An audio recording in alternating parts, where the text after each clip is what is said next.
আমার বড় আপু ফারজানা দেখতে অনেক সুন্দরী ছিল। আমার আপুর বিয়ের 1 মাস পর দুলাভাই বিদেশ চলে যান। আপুর মনটা তখন খুব খারাপ হয়ে যায়। আমি আপুকে একদিন সুযোগ বুঝে হোটেলে নিয়ে যা করেছিলাম তা শুনলে তোমাদের মাথা ঘুরে যাবে। তাহলে আসল ঘটনাটি শুরু করি। আমি রোহান, 15 বছর বয়স। আমার একমাত্র বড় বোন ফারজানা, বয়স 21 বছর। 2 মাস আগে ফারজানা আপুর বিয়ে হয়েছে। দুলাভাই বিদেশে থাকে। বিয়ে করার জন্য 2 মাস আগে দেশে এসেছে। ফারজানা আপুকে দেখে তার পছন্দ হয়েছে, তাই দেরি না করেই তড়িঘড়ি করে বিয়ে করেছে। আমাদের অর্থনৈতিক অবস্থা খুব বেশি ভালো না। বাবা একটা ছোট বেসরকারি প্রতিষ্ঠানে কাজ করেন। ঢাকা শহরে থাকা খাওয়ার খরচ সামলানো কঠিন। তাই দুলাভাই এর মতো একটা ভালো ছেলেকে পেয়ে বাবা আর মা কোনো দেরি করতে চায়নি। ফারজানা আপু বিয়েতে খুব খুশি ছিল। কিন্তু দেখতে দেখতে 3 মাস পার হয়ে গেল, আর দুলাভাইয়ের বিদেশ যাওয়ার সময় হয়ে গেল। বিয়ের 2 মাসের মধ্যেই স্বামী বিদেশে চলে যাবে। তাই ফারজানা আপু ভীষণভাবে ভেঙে পড়ল। তাই দুলাভাই সিদ্ধান্ত নিল যে 1 বছর পরেই দুলাভাই দেশে ফিরে আসবে, আর এই 1 বছর ফারজানা আপু তার বাপের বাড়িতে থাকবে। দুলাভাইয়ের বাড়ি ঈশ্বরগঞ্জ জেলাতে। তাই বিদেশে যাওয়ার 1 সপ্তাহ আগেই ফারজানা আপুকে সাথে নিয়ে ঢাকাতে আমাদের বাসায় চলে আসলো। ফারজানা আপু দুলাভাই আসতে বাবা মা আমরা সবাই খুব খুশি হলাম। দুলাভাই আর ফারজানা আপুর সাথে আমি খুব আনন্দের সাথে সময় কাটাতে লাগলাম। আমাকে দেখে আপু একটা মুচকি হাসি দিল। কাপুর মুচকি হাসিতে আমার সাহস আরও বেড়ে গেল। আমি আপনাকে বললাম, আপু তুমি আমাকে দেখে হাসছো কেন? আপু বলল, ভাই রে, এটা তো হাসি না, এটা আমার অন্তরের কান্না। আমি জিজ্ঞেস করলাম, কেন, কি হয়েছে? আপু বলল, তোর দুলাভাই বিদেশ চলে যাবে, এই কষ্ট আমি হাসছি। আর এই হাসির ভিতরে লুকিয়ে আছে আমার কান্না। দুলাভাই বিদেশ যাওয়ার আগের রাতে আমি যা দেখলাম তা আমি বুঝতে পারছি না। আপুর রুমে কি হচ্ছিল আমি তা দেখেছিলাম, আর আমি তো এখনো ভুলতে পারছি না। গতকালের দৃশ্য আমার মনে পড়তে আমার ভীষণ ভয় লাগছিল। গতকাল রাতে আপু আমাকে কিছু বলেনি, কিন্তু আজকে আমি আপুর সামনে দাঁড়াবো কিভাবে? আজকে আপু আমাকে কি বলবে? এসব ভাবতে ভাবতে আমার মাথাটা আরও ভারী হয়ে আসছিল। তখনই আমার মা চিৎকার করে আমাকে সকালে নাস্তা করার জন্য ডাক দিল। আজকে দুলাভাই বিদেশে চলে যাবে, তাই বাবাও আজ বাড়িতে আছে। আমি আমার রুম থেকে বাইরে এসে দেখি বাবা মা, দুলাভাই আর ফারজানা আপু ডাইনিং টেবিলে বসে আছে। আমি মাথা নিচু করে এগিয়ে গিয়ে নাস্তা করতে বললাম। আমি ভয় করছিলাম যে কখন যেন ফারজানা আপু গতকাল রাতে প্রসঙ্গ তুলে সবার সামনে আমাকে বকা দিবে। কিন্তু তেমন কিছুই হলো না। ফারজানা আপু একদম স্বাভাবিক ছিল। আপুর আচরণ দেখে মনে হচ্ছিল যেন গতকাল রাতে কিছুই হয়নি। আপুর আচরণ দেখে আমি স্বস্তি পেলাম। দুলাভাই বিদেশে চলে গেল। ফারজানা আপু সারাদিন মন খারাপ করে থাকল। সেদিন রাতে প্রায় 12:30টার দিকে আমি আমার রুম থেকে বাইরে এসে দেখি ফারজানা আপুর রুমের জানালা খোলা আর রুমের ভিতরে লাইট জ্বলছে। আমি এগিয়ে গিয়ে আপুর রুমের জানালায় দাঁড়ালাম। জানালার পর্দাটা একটু সরিয়ে দিয়ে দেখলাম আপু বিছানায় বসে বই পড়ছে। আমি জানালায় দাঁড়িয়ে আপুকে দেখলাম।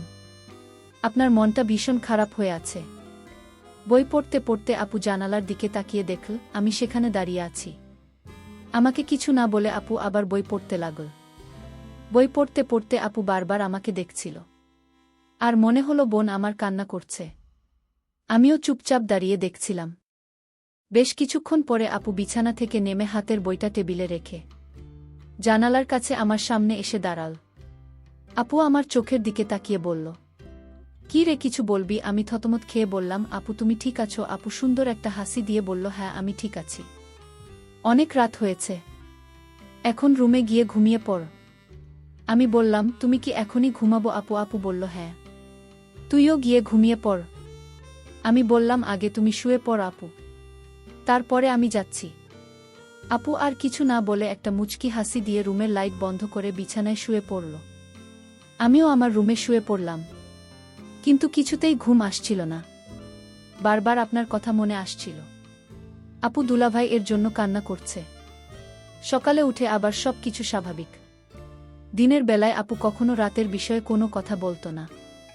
দিনের আপু আর রাতের পুজো সম্পূর্ণ আলাদা। আমিও কখনো দিনের বেলায় রাতের বিষয়ে কথা বলতাম না। এভাবেই আমাদের দিন কাটতে লাগল। দিনের বেলায় আমরা দুই ভাইবোন স্বাভাবিক আচরণ করতাম, কিন্তু প্রতিদিন রাতে আমি আপুর রুমের জানালায় গিয়ে আপুকে দেখতাম। কোনোদিন আপু জেগে থেকে বই পড়তে বা টিভি দেখত, আবার কোনোদিন আমি যাওয়ার আগে আপু রুমের লাইট বন্ধ করে ঘুমিয়ে পড়ত। প্রায় ৬-৭ দিন পরে একদিন রাতে আমি ফারজানা আপুর রুমের জানালায় গিয়ে দেখলাম আপুর রুমের লাইট জ্বলছে, কিন্তু রুমে আপ নাই। আমি রুমের চারিদিকে তাকিয়ে দেখলাম আপু কোথাও নাই। হঠাৎ আপু রুমের বাথরুমের দরজা খুলে গেল। আপু বাথরুম থেকে বাহির হয়ে আসলো। আমি বললাম, আমার ঘুম আসছে না আপু। আপু বলল, বেশি রাত জাগা শরীরের জন্য ভালো না, যা গিয়ে শুয়ে পড়ো। পরের দিন আমার বাবা আর মা সারাদিন চাচার বাসায় থাকবে, রাতে ফিরবে। আজকে শুধু আমরা দুই ভাইবোন বাসায় থাকব। তখনই ফারজানা আপু আমার রুমে এসে বলল, কি করছিস রোহান? আমি বললাম, কিছু না আপু, এমনি বসে আছি। আপু বলল, আজকে কি তোর কোনো কাজ আছে? আমি বললাম, না আপু, আমার কোনো কাজ নাই। আজকে সারাদিন আমি তোমার সাথে গল্প করব ভেবেছিলাম, যদি তুমি ব্যস্ত না থাকো। আপু বলল, ও আচ্ছা, তাহলে তুই গোসল করে ফ্রেশ হয়ে আমার রুমে আয়। আমি বললাম, ঠিক আছে আপু, আমি গোসল করে তোমার রুমে আসছি। আপু চলে যেতে আমি তাড়াতাড়ি গোসল করে আপুর রুমে গেলাম। আপুর রুমের দরজা খোলা ছিল। আমি আপুর রুমের ভিতরে ঢুকে দেখলাম আপুর রুমে নাই। খেয়াল করলাম আপনি। আমি পাশের রুমে চলে গেলাম, সেখানেও আপু নাই। তাহলে আপু কোথায় গেল? আমার ভীষণ চিন্তা হচ্ছে। হঠাৎ লক্ষ্য করলাম আমার রুমাপর গলার আওয়াজ আসছে, মনে হচ্ছে চিৎকার করছে। আমি অবাক হয়ে গেলাম, কিসের চিৎকার আসছে আমার রুম থেকে। আমি আমার রুমে যেতেই দেখলাম রুম ভিতর থেকে লক করা। আমি জানালার পাশে গেলাম, গিয়ে দেখলাম সেখানেও জানাল করা। আমার মন চাচ্ছে জানালা ভেঙে ঘরে ঢুকে পড়ি। কি হচ্ছে রুমে? আমার বোন এমন চিৎকার করছে কেন? আমি কোনো উপায় না পেয়ে দরজা ভাঙার চেষ্টা করলাম, কিন্তু দরজা কিছুতেই ভাবতে পারছি না। অনেক চেষ্টার পর দরজা ভেঙে ফেললাম। দরজা ভেঙে রুমে ঢোকার সাথে সাথে যা দেখলাম তা দেখে আমার মাথা ঘুরে গেল। একটি ছেলে রুম থেকে জানালা দিয়ে পালিয়ে গেল। তাদের অনেক বুদ্ধি। আমি দেখলাম জানালা দিয়ে যেন পালাতে পারে, সেই জন্য আগে থেকেই প্রস্তুত করে রেখেছে। আমি আপুকে জিজ্ঞেস করলাম, আপু তোমার রুমে কি ছিল? আপু বলল, সেই জবাব কি তোকে দিতে হবে? আমি বললাম, আপু তুমি আমাকে ছোটবেলা থেকে অনেক স্নেহ করো, আর আমি যখন যা বলছি তাই করেছ। আপু তুমি আমার সাথে লুকিয়ে না, এই ঘরে আর কি ছিল? বলল, আপু আমি জানতে চাই জানলা দিয়ে পালালো। আমার বোন কোনো উত্তর না দিয়ে আমাকে বলল, শোন, তুই আমার কাছে আর যা চাইবে তাই পাবে, কিন্তু তুমি আমাকে অন্য প্রশ্ন করিস না। আমি ভাবলাম আপু কি বলতে চায়, আমি যা চাইব তাই পাব। আমি আপনাকে বললাম, আপু ঠিক আছে, আমি তোমার কাছে একটা জিনিস চাইব, তুমি কি দিবে? আপু বলল, বলেই দেখ না, আমি দেখি না। আপুকে কথাটা বলতে আমার খুব ভয় হচ্ছিল। আমি আমতা আমতা করে বললাম, আপু আমি তোমাকে নিয়ে দূরে কোথাও ঘুরতে যাব। আমি বাড়িতে তোমাকে আমার মনের কথাটা বলতে পারবো না, দূরে গেলে বলতে পারবো। আপু বলল, কত দূরে যেতে হবে? আমি আপনাকে বললাম, কক্সবাজার গেলেই হবে। আমি মনে মনে চিন্তা করলাম, আমার ভাইটা আমার কাছে কি এমন চাইবে যে কথাটা বাড়িতে বলতে ভয় পাচ্ছে। আমি ছোট ভাইয়ের কথায় রাজি হয়ে গেলাম। আমি তোর সাথে ঘুরতে যাব। আমিও জানতে চাই আমার ছোট ভাইয়ের মতো একটা কি। হঠাৎ ছোট ভাই আমাকে ডাক দিয়ে বলল, আপু আমি যে কথা তোমায় বলবো, আর আমি তোমার কাছে যা চাইব তা কাউকে বলতে পারবে না। বিষয়টা গোপন রাখতে হবে। প্রমিস কাউকে বলবো না। তাহলে এখনই বলে ফেল, কি বলবি? আমার কাছে কি চাস? আপু আমি আগেই বলেছি আমি বাড়িতে বলতে পারবো না, তোমাকে কক্সবাজার নিয়ে তারপর বলবো। ঠিক আছে আমার লক্ষ্মী ভাই, তাহলে চল আজই আমরা কক্সবাজার চলে যাই। আপনার কথা শুনে আমার খুব আনন্দ লাগছে, আমার অনেক ভয় লাগছে। তাহলে চলো কালই আমরা কক্সবাজার চলে যাই। পরের দিন সকালে আমি আর আমার আপুকে নিয়ে কক্সবাজার রওনা দিলাম। আমরা সকল 8টায় বাড়ি থেকে কক্সবাজারের উদ্দেশ্যে নিয়ে রওনা দিলাম। আমরা প্রায় রাত 8টায় কক্সবাজার গিয়ে পৌঁছালাম। সারাদিন গাড়ির জার্নিতে শরীরটা আমার অনেক ক্লান্ত হয়ে গেছে। আমার চোখের পাতা কিছুতেই খোলা রাখতে পারেনি। আমি ঘুমিয়ে পড়লাম। মানে আমার আপু ঘুমিয়ে গেল। আমি আপনাকে বললাম, আপু কিছু খাবে না? আমি বাহির থেকে খাবার নিয়ে আসি। আপু বলল, না আমি কিছুই খাব না। উত্তর, ইচ্ছে থাকলে তুই হোটেল থেকে খেয়ে নে। আমি বললাম, আপু তোমাকে রেখে আমি কি খাইতে পারবো? আপু বলল, ডিস্টার্ব করিস না, আমি ঘুমাব, তুই যা পারিস না করে। বেন বেন করিস না, কাল কথা হবে, এখন ঘুমাও। আপুকে ঘুমের মধ্যে অনেক সুন্দর লাগছিল। আমিও ক্লান্ত শরীর নিয়ে ঘুমিয়ে পড়লাম। পরের দিন সকালে ঘুম থেকে উঠে আমরা সমুদ্র সেকতে ঘুরতে গেলাম। সারাদিন ঘুরলাম। এবার আপু আমায় প্রশ্ন করল, আচ্ছা রোহান, তুই কি ভুলে গেছিস? তুই আমাকে কেন কক্সবাজার নিয়ে আসি? আরে আপু, ভুলি নাই, আজ রাতে বলবো। আপু, যদি তুমি আমার কথা না রাখ তাহলে আমি কিন্তু এদিনের রাতের ঘটনা ফাঁস করে দেব। আপু তখন আমার দিকে রাগান্বিত চোখে তাকিয়ে বলল, রোহান, আমি কিনা করেছি তোর কথা রাখব না? তারপর সন্ধ্যা হয়ে আসছে। আমি আপনাকে বললাম, আপু চলো হোটেলে যাই। রাতের খাবার হোটেলে খেয়ে তারপর আজ আমরা হোটেলেই থাকব। আপু তখন বলল, হোটেলে কেন? এখানে তো দুই ভাইয়ের ছোট ভাইয়ের বাসায় থাকতে পারি। আর আমরা তো গতকাল এখানে ছিলাম। আমরা কেন শুধু শুধু তথা ভাড়া দিয়ে হোটেলে থাকব? আমি বললাম, হোটেল না থাকলে যে আমার মনের কথাটা বলতে পারবো না আপু। আপু তখন বলল, ঠিক আছে, তুই যা বলবি তাই হবে। তারপর আমরা একটা হোটেলে গিয়ে উঠলাম। আমি আপুকে যে কথাটা বলব সেই কথা শুনে আপু কি আমার প্রতি রাগ করবে? আমি এসব চিন্তা করছিলাম।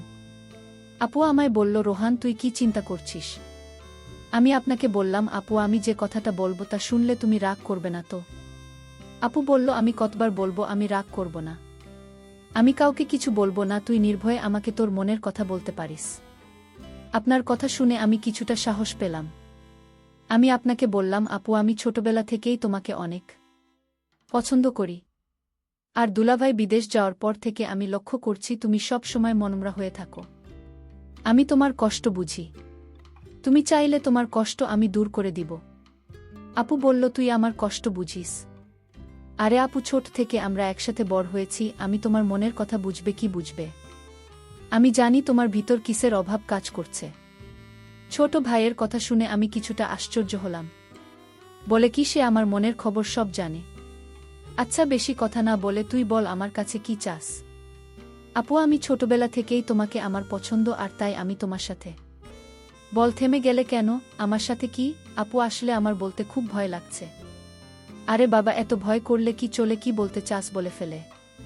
আপু আমার রুম থেকে যে একটা ছেলে পালিয়ে গেছিল সে কি ছিল আপু? আর এও হচ্ছে আমার স্কুল ফ্রেন্ডস। আর তার সাথে তুমি কি করছিলে আপু? আপু বলল, আমি বলতে পারবো না। তুই কি বোকা, কিছুই বুঝিস না?